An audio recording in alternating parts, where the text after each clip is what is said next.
In May 2005, 9-year-old Krystal Tobias and her 8-year-old friend Laura Hobbs went to play at their local park on their bikes. They didn't return. They found them by the park, and I remember that day my heart fell on the floor. When that happened, my whole life felt like I was living in darkness. No matter how bright it was outside, it was very dark. Suspicion immediately turned to the father of one of the girls who'd recently been released from prison. He had found his daughter brutalized, killed, stabbed, and yet he's the only likely suspect, and in the end is indeed convicted.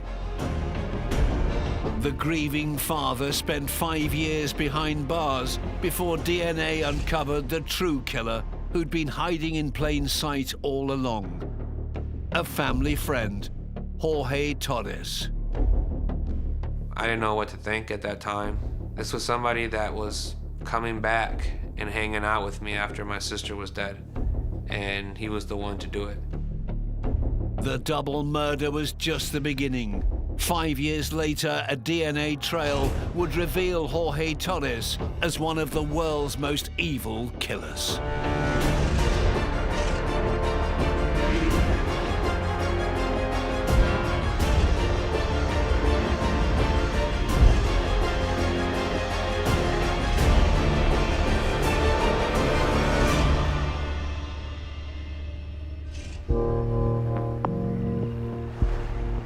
In February 2010, 21-year-old US Marine Jorge Torrez was arrested for abduction, use of firearms, and rape.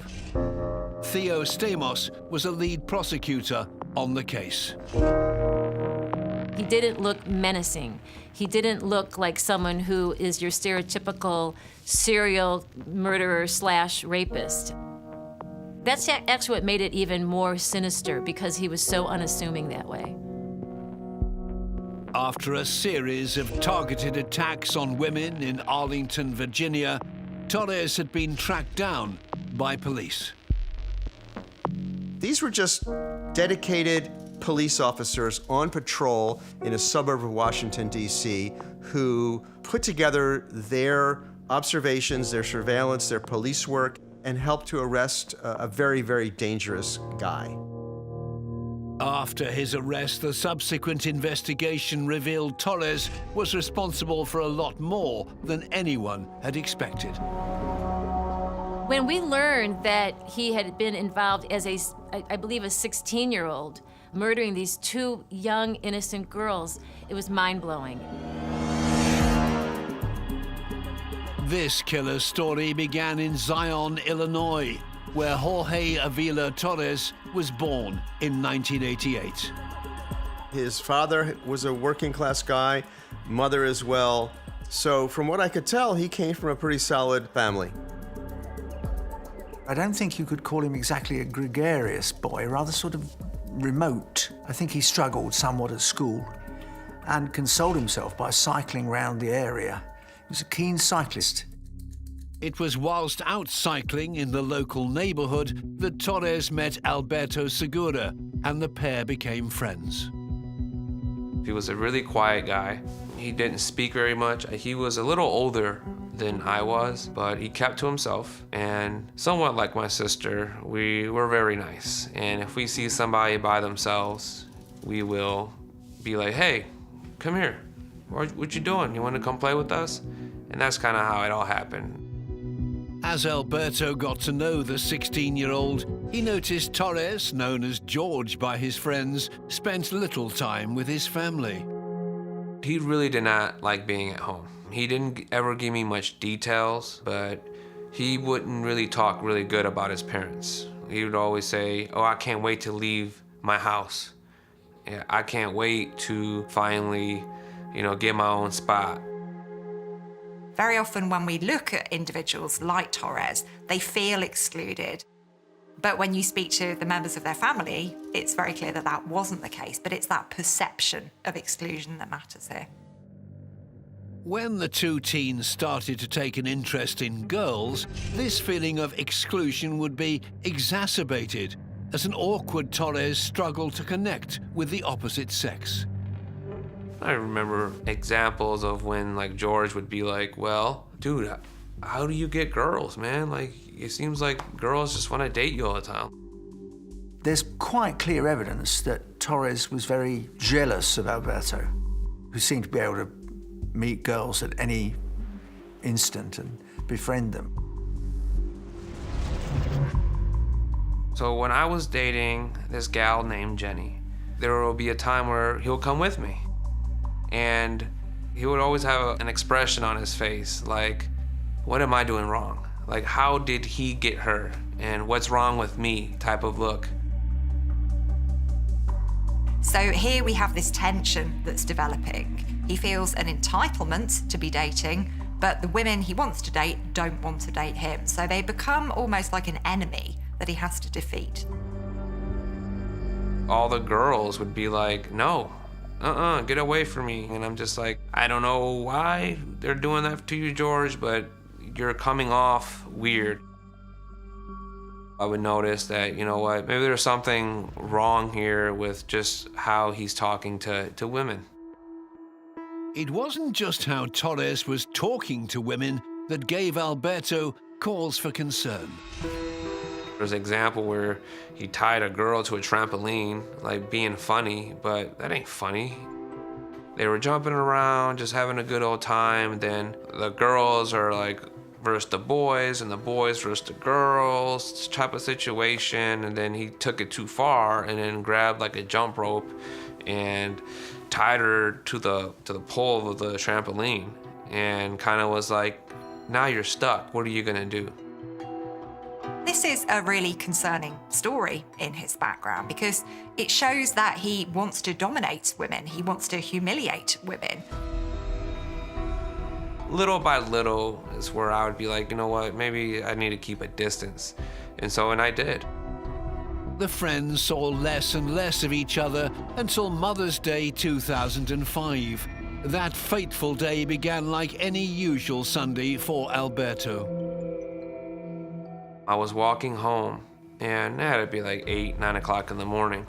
I seen my sister riding her bike to Laura's house, and she was on the sidewalk, and I'm like, hey, what are you doing? She said, I'm going to Laura's house.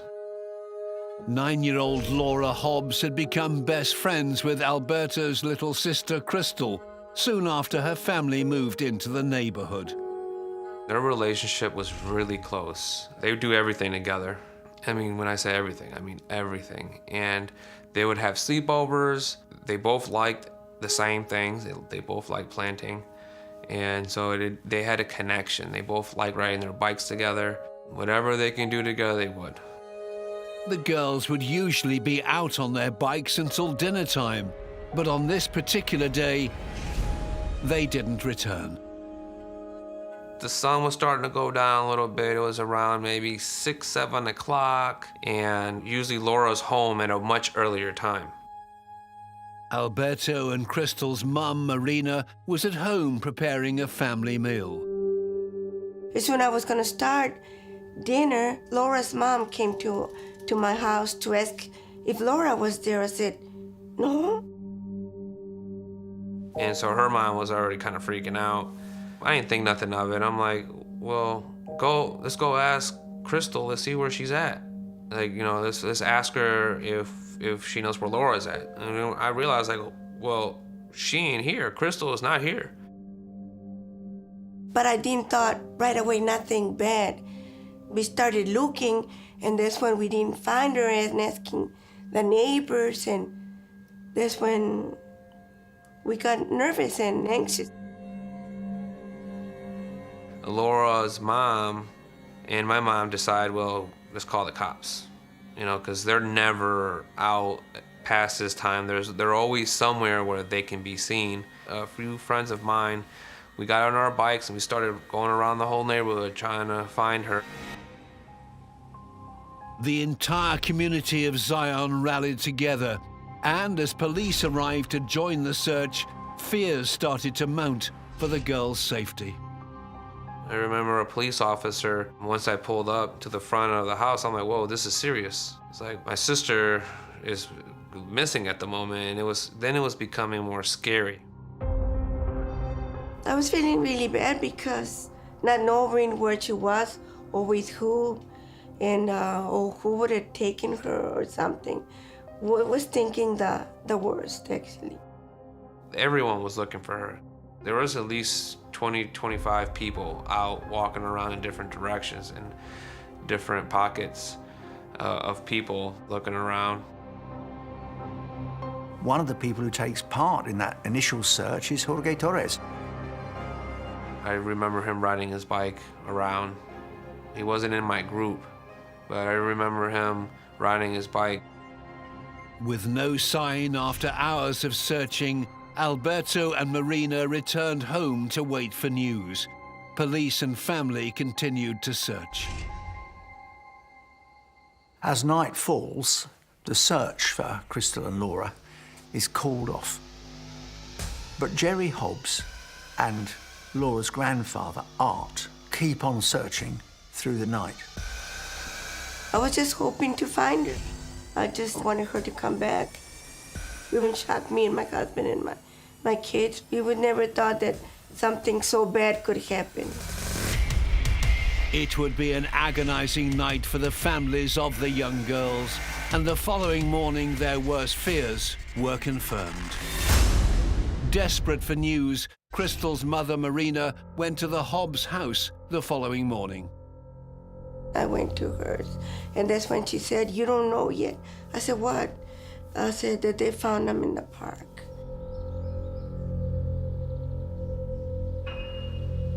On the 9th of May, at 6 a.m., the two young girls were discovered in the woods of Beulah Park in Zion. Laura had been sexually assaulted, and both girls had been brutally murdered. They found out first. I think it was like her husband and his father found them in the woods. Yeah. After that, well, yeah, I knew that there was no more hope, and that there was no way she was coming back.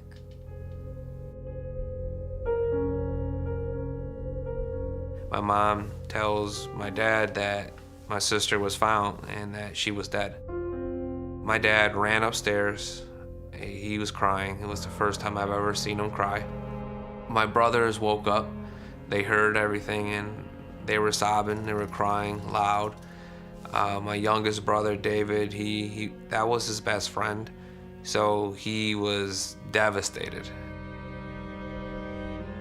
I just felt that my heart fell in the floor. I literally felt and hurt. My heart fell on the floor because I knew there was no hope. And I tried to open up my eyes to wake up, and it was still the same nightmare that my sister was not going to be coming home no more. And it was that moment I will never forget.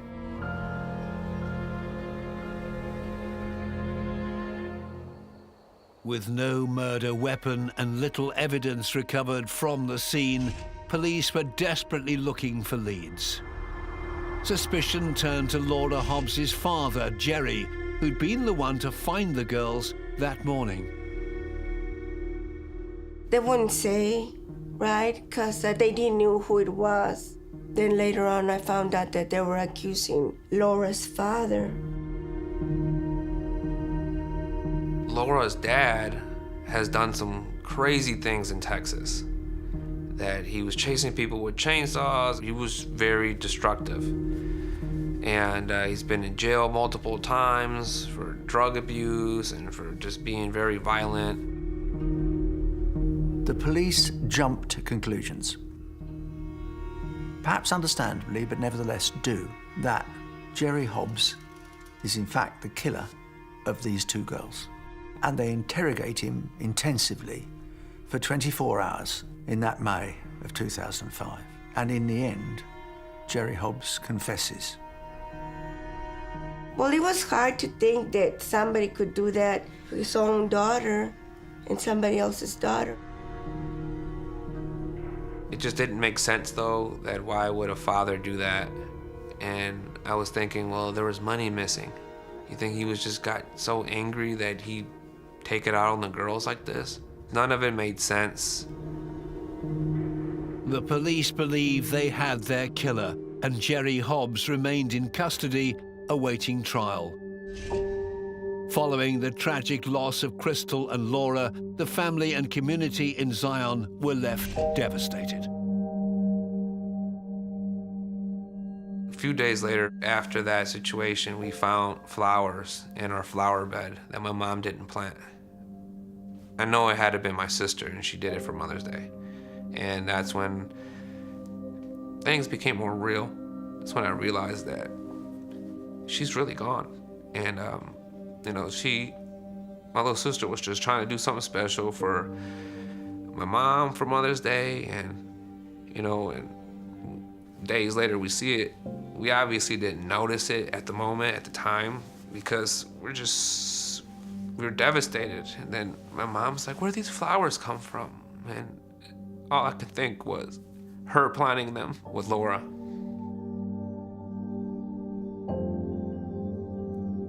We're trying to live our lives, but there's always somebody that is missing in our household, yes. We miss her a lot. The Tobias family tried to come to terms with their loss. Alberto, needing his friends during this difficult time, remained in touch with Jorge Torrez. But shortly after the murders, Torrez enlisted in the Marines. He had an interest in becoming a Marine from early life. So as soon as he was out of high school, he went right into the Marines. He had a whole series of solid relationships. You can't be a loner in the military. So I think there's a sense in which Torres realizes that he does want to actually make connections with other people. And this is a circumstance he'll be able to do that in. As a US Marine, Torres was stationed at various locations around the world, but he would always make time to stay in touch with Alberto. He would call me and let me know that he's coming back home for a week or so, and we would go hang out. In April 2009, Torres, now 20, was assigned an administrative role, and he moved into naval barracks in Arlington, Virginia. Arlington County is often referred to as an urban village. It's just across the river from Washington, D.C. It's a wonderful community to live and to work and to raise a family. In February 2010, the Arlington community was shaken when, during some of its worst winter storms on record, a series of violent attacks against women occurred. The D.C. area is not known for extreme weather, but that particular season, we got one of the biggest snowstorms in history, and the entire region was locked down. The adverse weather conditions affected public transport, forcing many of the city's residents to travel on foot. On February the 10th, a female nurse was walking to her boyfriend's house after a shift at the local hospital. It was after midnight. The streets were deserted. No one was around, really. She gets approached from behind by a man, taps her on the shoulder, and says, stop right there. I have a gun. He took it out and he pressed it to her side and told her to keep walking. She knows that she's about a half a block away, and he says, get in the car, get in my car. And he started guiding her at gunpoint towards his car, and she just decided that that was not going to happen. And she tosses her purse, and he's distracted for a minute, and she runs, she bangs on the door, screaming, let me in, let me in. And I remember her telling us that if he's going to shoot me in the back, he's going to shoot me in the back, but I'm not getting in the car. The streets in Arlington, Virginia are considered to be safe. So when this woman called up the PD, Arlington PD, and said, I have just been accosted, and a guy tried to abduct me. He had a gun, and I ran off. they took note. They responded immediately. She was able to describe for the sketch artist that he was a Hispanic male, about 5'7", maybe 150. She also was able to provide information about the vehicle that he was trying to get her to get into. She remembered that it was a either silver or gray Dodge Durango, which is a type of SUV. With no license plate and nothing else to go on, the investigation was slow to start. But the attacker was quick to move on to his next victim. 2 weeks later, on the evening of the 26th of February, a young woman was approached as she walked home alone. A man comes up behind her and says, "You come with me, get in my car." And she's shocked, she's surprised, she's scared out of her mind. And she turns around and she resists. She says, "No, I'm not going to do that." And he tases her, attempts to disable her, knock her down, abduct her. The taser doesn't really do its job. She was able to move quickly, and he never was able to actually have an encounter with her. But she did report the incident to police. She reported a particular description, and now law enforcement was beginning to put together these two separate incidents. The predator had failed twice in his attempts to attack and abduct local women. But he was determined that his next victim wouldn't have a chance to escape. The armed attacker struck for a third time, ambushing two friends as they walked home from a night out. They were walking up the front walk. They got to the front door, and virtually out of nowhere, this individual appeared. He held a gun to both of them.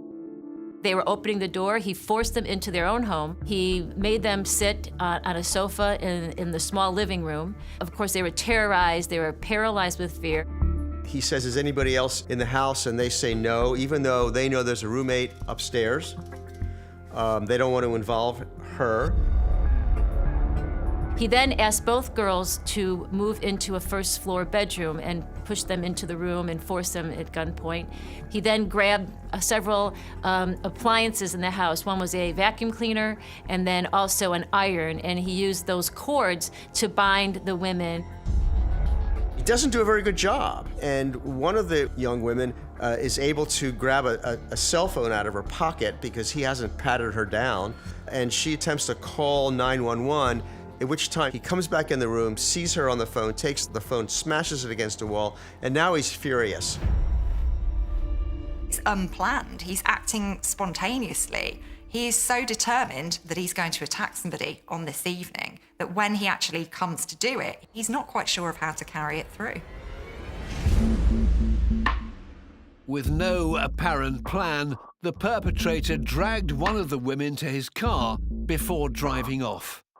The other young woman, who was now gathering herself because now her friend, her roommate, has just been taken from the home. She has no idea where she's gone. She runs out the front door, doesn't see her friend, doesn't see the assailant, doesn't see any cars moving, runs back in, calls 911. This is not a violent, prone community. So the abduction of a young woman is all hands on deck. The all points bulletin goes out across not just Arlington, but across Northern Virginia. The crime scene detectives and unit comes to the house. They're dusting for prints, they're taking photographs of the area, they're looking for clues outside the home. And as that's happening, and she's being interviewed and she's, being tended to because she was quite traumatized, now our other victim is in a car with this individual. The woman was subjected to several hours of torture by her attacker, who, after two thwarted abduction attempts, had finally succeeded in his plan. Burning rage and that resentment and how dare these victims get away from me. So the next victim, he's determined that he's going to carry this through. And he pulled over and he got in the back seat and he raped her. He sodomized her, rapes her, and then he takes off driving. And of course, the whole time he has a firearm that he threatens her with so that she would be compliant. She is dazed and disgusted and vomiting, and she realizes that they're driving for a long way. This isn't just around the corner. They're on a highway. She sees signs. She knows that she's going miles and miles away from Arlington, Virginia. He drives to a very secluded area, sort of like a forest preserve, an off-road area completely covered in snow, about 100 yards or so from the roadway. From there, he gets out of the car, he gets the victim out of the car, and he rapes her again. There's no question about the fact that after raping this young woman, after abducting her, binding her, raping her, that he intended to kill her. And then he takes the scarf that she was wearing, and he begins to tighten the scarf around her neck, and she asks him, you know, in a very plaintive voice, what are you doing? And he said, "What do you think I'm doing?" He pulled it as tight as he could, cut off her breathing, and for what he imagined, what he thought, that he was successful and that he had killed the woman, and she was dead. But he hadn't. Unbelievably, the woman survived the attack. She regains consciousness. She realizes that she is freezing. She's lying half naked in the snow, but she has a will to live. And she looks up and she can see that there's a road not far away. She sees cars on the road. And so she crawls on her arms and legs toward the road, and she starts screaming. Shocked by the woman's condition, a passing car stopped to help and called an ambulance. She had quite a lot of trauma to her feet and her extremities because she was so close to being strangled to death. The petechial hemorrhaging, the whites of her eyes were completely made red. It was something to see even days later when we first met her. It was still something that I'd never seen in my career. We learned later from talking to the medical experts that she was within seconds of actually being killed. Officers were able to glean detailed information about the perpetrator's appearance from his victim, and crucially, about the car that was used in the attack. It was remarkable just how composed this young woman was, given what she had just been through. As traumatic as the situation was, she had the constitution to be quite lucid. You know, she had a great recollection of what he looked like, the words he said, the car. A significant break in the search for the perpetrator came from a patrol officer who was just about to finish his shift when he heard something familiar on the radio. He remembered that several days previously, while he was on his patrol, he had watched this car, and it was a Dodge Durango, and it appeared just to sort of be hunting through the streets of Arlington. He wasn't breaking any laws, he wasn't violating any traffic laws or anything, but there was just something that caught his attention. So odd was the behavior that the officer had written down the vehicle registration, and on hearing about the abduction, had rushed to pinpoint its owner. They then confirmed that it came back to this individual who, as it happened, was a member of the United States military and was stationed at Fort Myer. Through that presence of mind and the ability to do just ordinary but really good police work, we were able to run the tag, and the tag came back to Jorge Torrez. The name meant little to them at the time, but it would later become one they'd never forget.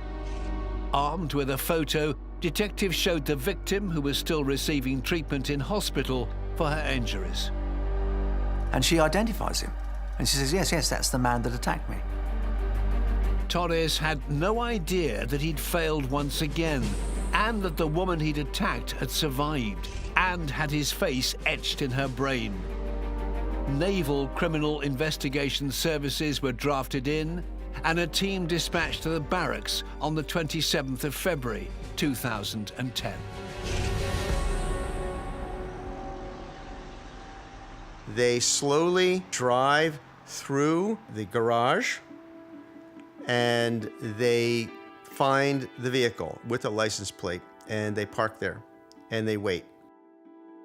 I remember one of the officers looking into the window of the car, and he was yelling out to his colleagues, what was the description of the iron that the victim described? What did she say it was? And they shouted back at him, it was a white sunbeam iron. And he goes, yep, I'm looking at a white sunbeam iron back here. At a certain point, a young Marine comes down, looking smart, dressed in jeans, gets into the car, tries to get in the car, and they arrest Jorge Torres right there. Torres was taken into custody and questioned. And what we did learn after his arrest was that this incident that he was involved in Arlington, these two incidents, was just the tip of the iceberg. Samples of DNA were about to reveal dark secrets from Torres's past that would shock everyone. Upon arrest for a series of various charges, a sample of a suspect's DNA is entered into the nationwide DNA data bank. That happened after Torres was arrested, and as a consequence, there was what's called a cold hit. And the hit was a hit in two places. One cold hit linked the DNA taken from Torres to the unsolved murder of Navy corpsman Amanda Snell, who lived in the same barracks as Torres and had been found dead in her room on the 13th of July, 2009. She had pretensions of being a naval officer, and she was a lovely, lovely young woman. One day she did not show up for work, and her coworkers reported that. And so in a normal course of checking out what was going on with Amanda, they went to her barracks. They look inside the closet and they see Amanda Snell slumped over with a pillowcase over her head. At that point, they call in the police. At the time, investigators were baffled. In investigating the death of Amanda Snell, didn't see any visible signs of struggle. The investigators were flummoxed. They didn't really know what had happened or what the cause of death was. NCIS went and interviewed people on her hall. And one of the people that they spoke to and interviewed was a Marine named Jorge Torres. And Torres was very helpful. He said he knew her, but he didn't know her well. The new DNA evidence contradicted this story, and he became lead suspect for the murder of Amanda Snell. The second DNA match was from a sample taken from the bodies of Krystal Tobias and Laura Hobbs in Illinois back in 2005. They knew at the time that there was foreign DNA on one of the girls. They didn't know who it was. It turned out that that was Torres's DNA. While in jail, Torres would confirm police suspicions when an informant wearing a wire recorded a shocking confession. Torres admitted to this inmate who was recording that he had indeed been responsible for the murders of the two young girls in Zion, Illinois, and he admitted to the murder of Amanda Snell. He's boasting about it. This tells us a lot about Torres's personality and his psychology. It's not enough for him to be violent and deadly. He wants to be seen to be violent and deadly. The news that Torres was in prison had already reached Alberto Segura when, out of the blue, he received a call from his friend. Hey, what's up, George? How you doing, buddy? Dude, not so well. I'm like, man, yeah, I know your sister was telling me you got into some trouble, dude. I hope it ain't nothing crazy. What you try to do? Send some guns back? You know, from where you're stationed? He was like, nah, man. It's like, so I'm gonna just go straight to the point. I'm like, what's up? They're trying to say that I abducted a girl and I killed this girl in the barracks room. And I'm like, whoa, dude, what? I'm like, well, you didn't do it, did you? No, of course I didn't do it. I was like, well, you got this, dude. I believe in you. He was like, well, there's more to it. Well, because of these murders, they're trying to link me back to when your sister died. And I'm like, whoa. I was like, well, you didn't do it, right? And there was a pause. And I'm like, huh. I was lost for words because by him pausing just for a little bit made me realize that he probably was the guy. And I was trying to stay positive the whole time. And I'm like, well, bro, you said you didn't do it, right? No, I didn't do it, dude. I swear to you. And that was the last time that I would talk to George. Not even in my wildest dream would think that George Torres would be the one who did that to us, no.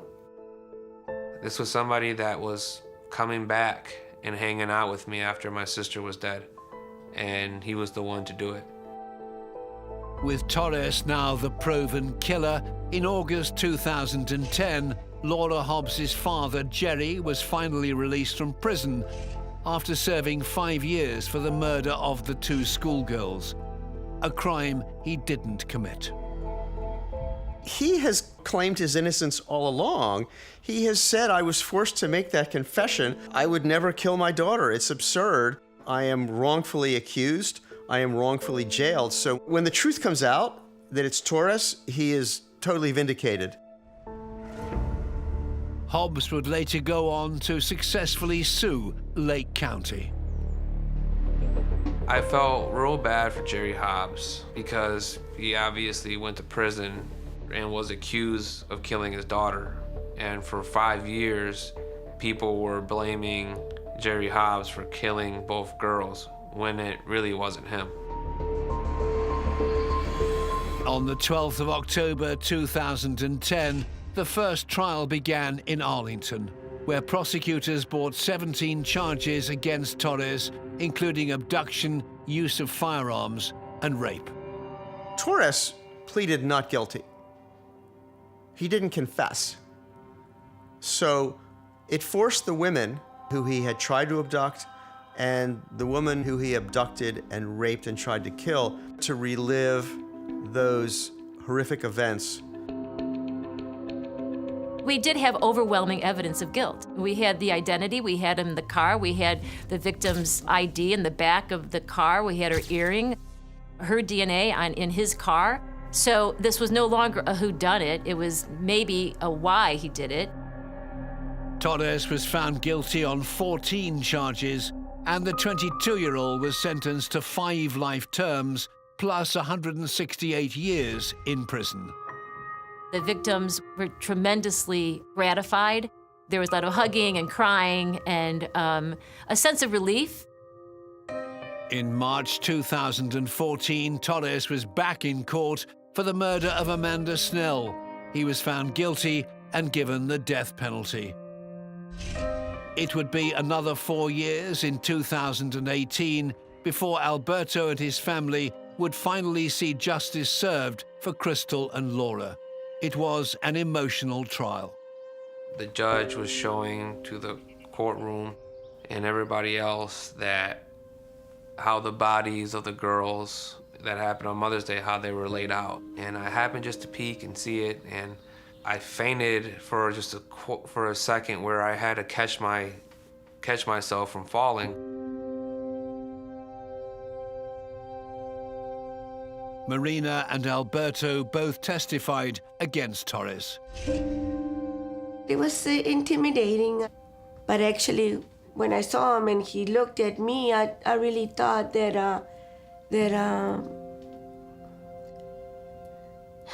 that he actually did it, that just by seeing him, he was just like, no remorse, no nothing, no feeling. I had him right there in front. I could have hit him. I could have done so much to him, but what good would I have done? When I walked down to George after getting off the stand, I walked up to him and I made eye contact the whole way there. He was barely looking at me. He was looking at me off the corner of his eye, and maybe he was expecting me to do something dumb. And I walked up to him and I said, "Hey man, I forgive you, George." I went to the back and I did cry. I cried because I thought about what pain my sister went through, and because of this guy. In September 2018, 13 years after he'd brutally killed 9-year-old Krystal Tobias and 8-year-old Laura Hobbs, Jorge Avila-Torrez was found guilty of their murders.